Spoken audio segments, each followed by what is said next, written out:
The Wisdom Project itself is funded by the John Templeton Foundation, carried out at the University of Chicago, sponsored in part by the University of Chicago, and involves a group of junior scientists and scholars.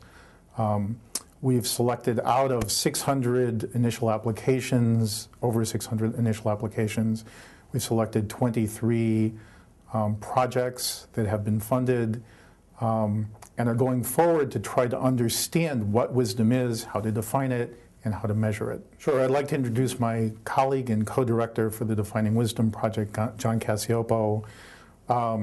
He will be presenting a couple of examples that reflect the richness and depth of the kinds of questions that were discussed at the conference, the kinds of projects that are being funded.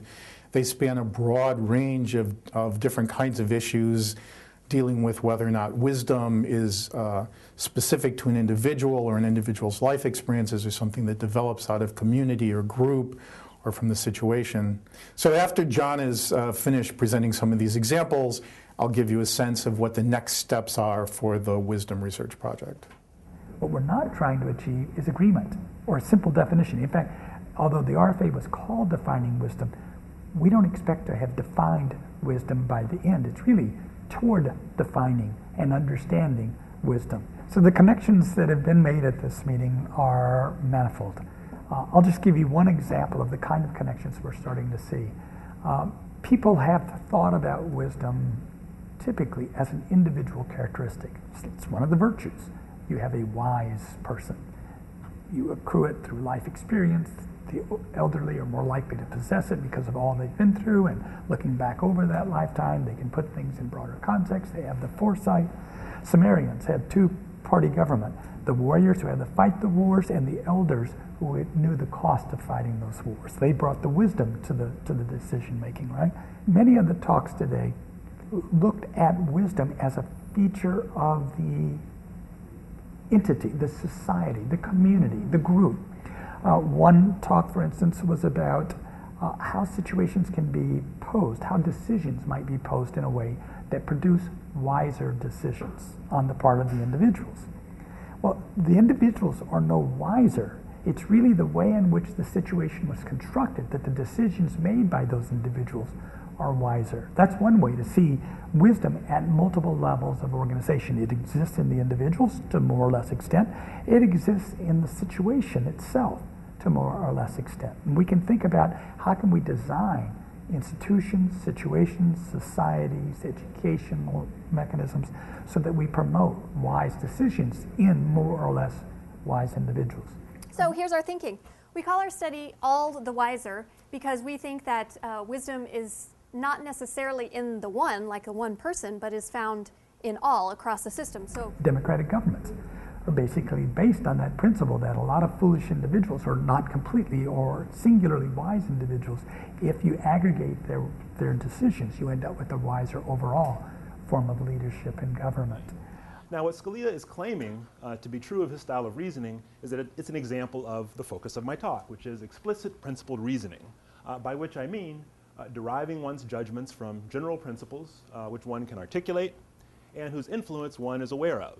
So Scalia is claiming that the principles that describe the original meaning of the First Amendment are the principles that drive his judgments and his decisions on First Amendment cases. The purpose of my work is to understand the factors that make such reasoning more likely to occur.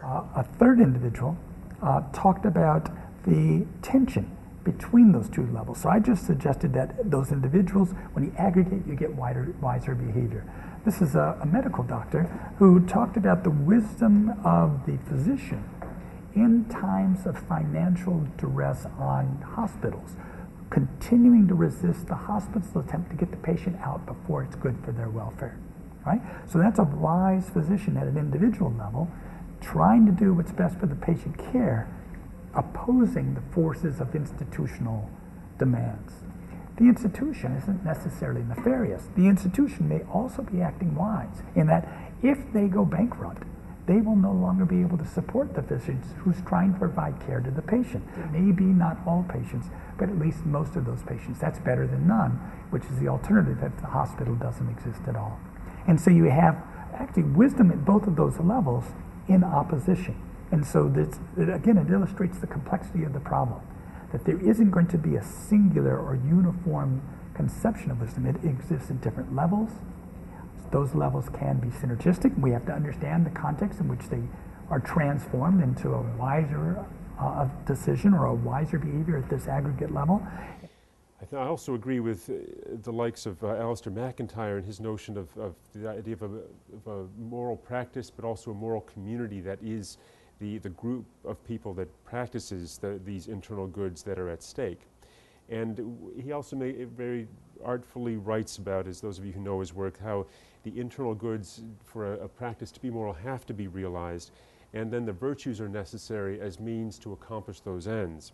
And there are also means that the virtues are necessary to resist the external pressures. McIntyre writes in After Virtue very perceptively about how a profession or a moral practice actually needs the institution that sustains it financially, politically, etc.